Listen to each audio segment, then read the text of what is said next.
The newest title in Dragon Age video game series continues queer character traditions. You need not tell me that I am an inadequate mother. I am aware. Then why did you leave? When I see my child in danger, I act. Here's the ginger. Thank you. So, I'm non-binary. What does that mean? It means I don't feel like a man or a woman. If you are neither a man nor a woman, then what are you?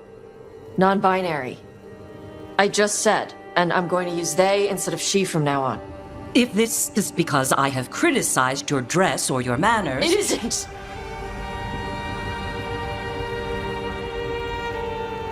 Under the Qun, the term for one whose gender does not match the one given to them at birth was a... The latest Dragon Age release, the Veilguard, is stirring conversations for its dedication to queer representation and for continuing a legacy of inclusivity that has defined the series.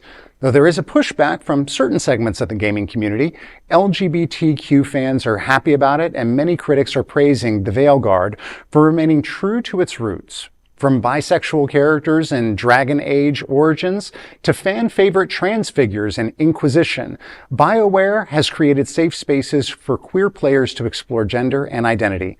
The newest title goes further, allowing players to select pronouns and even establish a trans identity if desired. I say this is very surprising for me, not kind of being in the gaming community. I had very little exposure to it, which was groups of friends that would play it, and I would walk in and they were all playing these games, which would be on speaker, and you could hear the other people talking.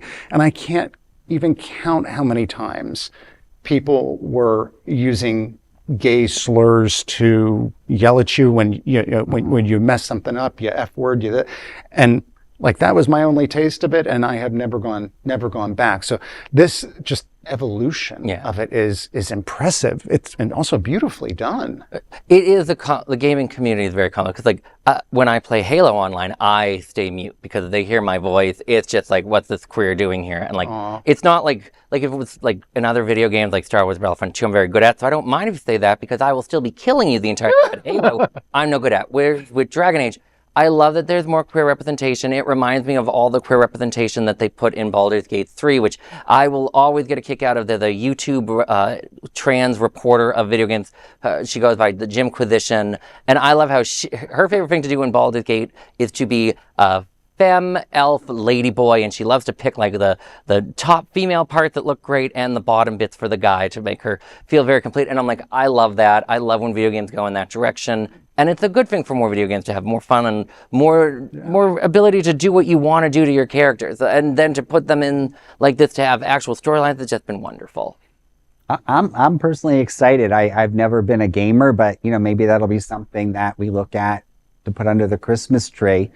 I have an old friend back in New Jersey who runs a company called j2games.com. So Jay Fenimore, if you see this, be the first, because I think this is something that will really be a hit.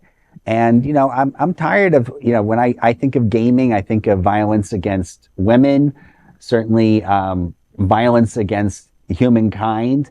And to be able to be, live out, maybe, living an alternate life, it's exciting, to have that fantasy. Yeah. Gaming has also changed a lot. Not everything's action. I can't remember the name of the game, but there's some games that are just story narratives where you're literally going around and solving like a mystery. And there was actually a game a couple years ago of a trans man. You play as a trans man and with your sister going back to Alaska and going through what happened to your mother. And it was actually a very beautiful story.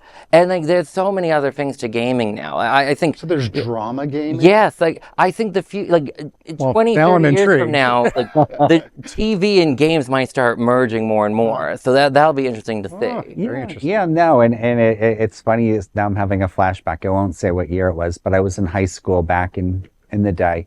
And, you wonder with technology where this is going to go. I had a teacher saying, oh, by the year, blah, blah, blah, blah, blah, blah, you know, they're going to be holograms, you're going to interact with them. And I'm like, yeah, right, you know. And now. And here we are. It's exciting.